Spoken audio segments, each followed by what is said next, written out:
morning. My name is Rishabh Kumar. My course is BSc with Health and Physical Education, Group 1, Section X2101. So आज हम basically track and field event discuss के बारे में बात करेंगे. आज हम सीखेंगे कि डिस्कस को कैसे थ्रो किया जाता है. तो बेसिकली जो अगर डिस्कस के बारे में बात की जाए तो ये टेक्निक और पावर का गेम है. ठीक है, ज़्यादातर इसमें पावर और टेक्निक एक्चुअली बहुत ज़्यादा ज़रूरी है और पावर भी उतनी ही ज़रूरी है. तो मोस्ट ऑफ द टाइम जो थ्रोइंग इवेंट्स होते हैं वो मतलब उसके लिए जो हम प्रिपेयर करते हैं, जो सारी चीज़ें करते हैं, तो मोस्ट ऑफ द टाइम इसमें हम जो वेट ट्रेनिंग है वो बहुत ज़्यादा हैवी वेट ट्रेनिंग ज़्यादातर करनी होती है इसके अंदर. और अब डिस्कस पे आते हैं तो डिस्कस की 3 कैटेगरी होती हैं. वेट कैटेगरी एक 1 kg का होता है, एक 1.5 kg का होता है, ये 1.5 kg का है, और एक 2 kg का होता है मेंस के लिए. मेंस के लिए 2 kg का होता है, वो उससे ज़्यादा वेट और नहीं होता है, सिर्फ वो इंटरनेशनल लेवल पे और नेशनल लेवल पे खेला जाता है. ठीक है, और बाकी हम अगर रिंग की बात करें, जो डिस्कस रिंग है, डिस्कस रिंग 2.50 मीटर का होता है, उसका डायमीटर 2.50 मीटर का होता है. ठीक है, और जो सेक्टर है डिस्कस का जो सेक्टर है वो 34.92 मीटर का होता है, सॉरी डिग्री का होता है. तो आगे बात करते हैं हम. जो डिस्कस का जो इंटरनेशनल रिकॉर्ड है वो है 74.8 मीटर का, जो कि फेंका है जर्गेंस कोल्ट ने. और अगर हम इंडियन नेशनल मेंस की बात करें तो विकास गौड़ा जिसने थ्रो किया है 66.28 मीटर, जो कि विकास गौड़ा ने थ्रो किया है डिस्कस. उससे ज़्यादा इंडियन रिकॉर्ड है. सो ये स्टैंडर्ड डिस्कस है जो कि बैलेंस्ड होती है वेट में. जो इसकी जो सर्कमफ्रेंस जो ये है रिंग है, ये मेटल की होती है.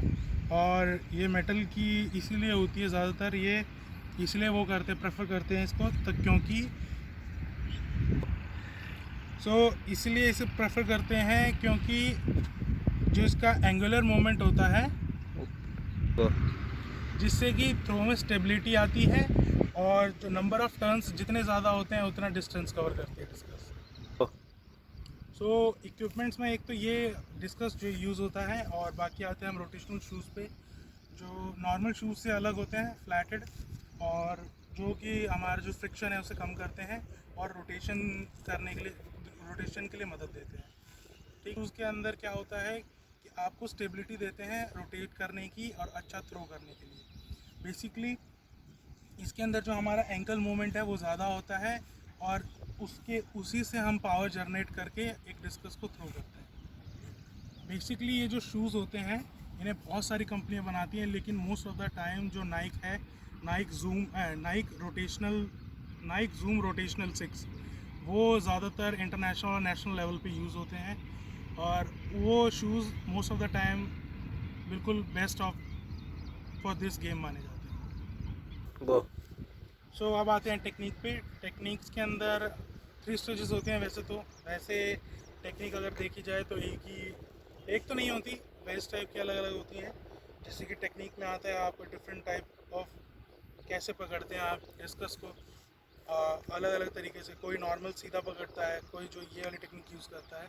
तो बेसिकली जब डिस्कस आप थ्रो करते हो टेक्निक के साथ, तो उसके अंदर आप जब भी थ्रो करोगे तो आपको डिस्कस है जो वो कभी भी आपको पीछे वाली उंगलियों से कभी थ्रो नहीं करनी होती है. वो अलग एंगल पे चली जाती है, और हो सकता है अगर उस साइड में अगर जो वॉचर्स हैं, जो व्यूअर्स हैं, उनको लग जाए.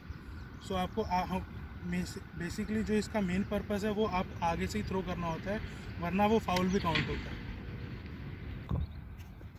सो जब बिगनर्स शुरू करते हैं गेम को, डिस्कस थ्रो को, उस टाइप पे उनसे ना जो डिस्कस होती है वो कंट्रोल नहीं होती है. जब फेंकते हैं वो कभी इधर चली जाती है, कभी उधर चली जाती है. सो उसके लिए जो ड्रिल है, एक बेसिक छोटी सी ड्रिल है, उससे बहुत ज़्यादा इफेक्ट आता है आपके डिस्कस थ्रो में. उस टाइम पे हमें कुछ नहीं करना होता है. नॉर्मल जब डिस्कस होती है आपका वर्कआउट हो जाता है. जब आप नॉर्मल कूल डाउन कर रहे होते हो, उस टाइम पे आप जब बैठे हो कहीं पे, उस टाइम पे आप ये ड्रिल, हल्की सी ड्रिल है, कर सकते हो. फिर स्टार्टिंग में हमें क्या करना होता है, सिर्फ डिस्कस को अपनी उंगलियों से, most of the time in 2 उंगलियों से हमें ऊपर की तरफ थ्रो करना है और बेसिक एक सिंपल रोटेशन देनी है, जिससे कि हमें हल्की सी कंट्रोल आ जाए डिस्कस के ऊपर। और उसके बाद जब आप उतना आपसे हो जा रहा है कंट्रोल, तो आप थोड़ा और एक्सट्रीम लेवल पे चले जाओ, थोड़ा सा एडवांस लेवल पे आप थोड़ा और ज़्यादा ऊपर डिस्कस को थ्रो करोगे, तो आपके हाथ में स्टेबिलिटी आ जाएगी और डिस्कस इधर उधर नहीं जाएगा। सो जो अभी है हम सिंपल थ्रो करके दिखाएंगे, इसमें रोटेशन नहीं होगी। आपको नॉर्मल सिंपल जो थ्रो होती है पर्टिकुलर सीखने के लिए, वो कैसे की जाती है। सो आपको जो ये वाला हाथ है, ऐसा नहीं है कि आपको ये वाला हाथ यूज़ नहीं करना है। एज अ स्ट्रेंथ ये वाला हाथ भी यूज़ होता है, इसका भी उतना ही काम होता है जितना इसका इस वाले हैंड का होता है। सो बेसिकली क्या करना है, आपको दोनों हाथ को बराबर रखना है और फिर उसके बाद थ्रो करना है। मैं आपको इवन दिखाता हूँ। ऐसे नॉर्मल हैंड हो गया है सीधा, उसके बाद पोजिशन ली और थ्रो। सो अभी मैं विदाउट डिस्कस थ्रो करे बिना आपको टेक्निक दिखाऊंगा कि रोटेशनल टेक्निक कैसे यूज़ होती है, कैसे हम करते हैं।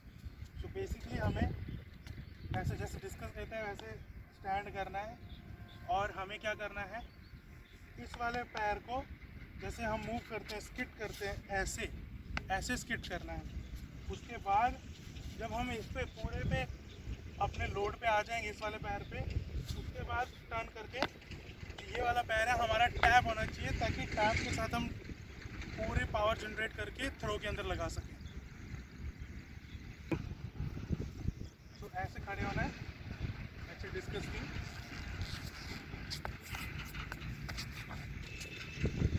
जैसे कि फ्लो में मैं अभी बाहर हो गया सर्कल के, ऐसे बाहर नहीं होना है, वो फाउल काउंट होता है। और बेसिक रूल्स के अंदर, फाउल्स के अंदर यही आता है कि आपको जो बीच में एक लाइन होती है, पीछे से आना है और पीछे से ही जाना है, यही फाउल होता है इसमें। और ज़्यादा फाउल उसमें होते नहीं है। और एक एंगल्स का फाउल भी होता है जो पर्टिकुलर सेक्टर के अंदर थ्रो करना होता है। तो एज अ थ्रोअर वैसे हम इसे इसके अंदर बहुत सारे इक्विपमेंट में यूज़ कर सकते हैं इसको। जैसे कि हम रिस्ट बैंड होता है, रिस्ट बैंड नहीं कह सकते, रिस्ट सपोर्टर कह सकते हैं उसे, ताकि हमारे रिस्ट में थ्रो करते हुए झटका ना आए, इंजरी ना हो। और कई लोग होते हैं जो ताकि एल्बो में झटका ना आए, एल्बो में जॉइंट में दिक्कत ना हो एल्बो के अंदर, इसलिए वो नी कैप कह रहा हूँ सॉरी, एल्बो कैप भी पहनते हैं। और इसके अंदर ताकि ये फिसले ना, ज़्यादा फिसले ना और थ्रो अच्छा जाए, उसके लिए हम चूना भी यूज़ करते हैं। ठीक है। सो अब मैं आपको थ्रो करके दिखाता हूँ, लास्ट जो टेक्निक के साथ यूज़ करते हैं हम डिस्कस के अंदर। फिर डिस्कस ये करके दिखाता हूँ।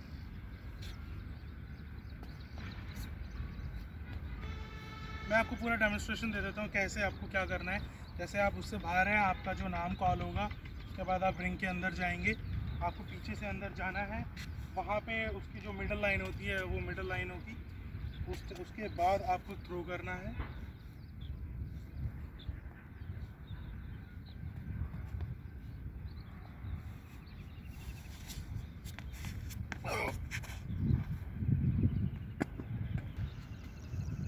जैसे कि फ्लो में मैं अभी बाहर निकल गया, एट द कंपटीशन आपको कंपटीशन के अंदर ये नहीं करना है, ये फाउल काउंट होता है और आपको थ्रो करके वापस पीछे से ही बाहर निकलना होता है। सो ये लास्ट थ्रो है, मैं कोशिश करूँगा कि इसके अंदर फाउल ना करूँ। आपको इसके अंदर 3 ही अटैम्प्ट मिलते हैं अपने कंपटीशन के अंदर। सो जो उसके अंदर सबसे ज़्यादा थ्रो किया जाता है वही आपका काउंटेबल होता है। ठीक है।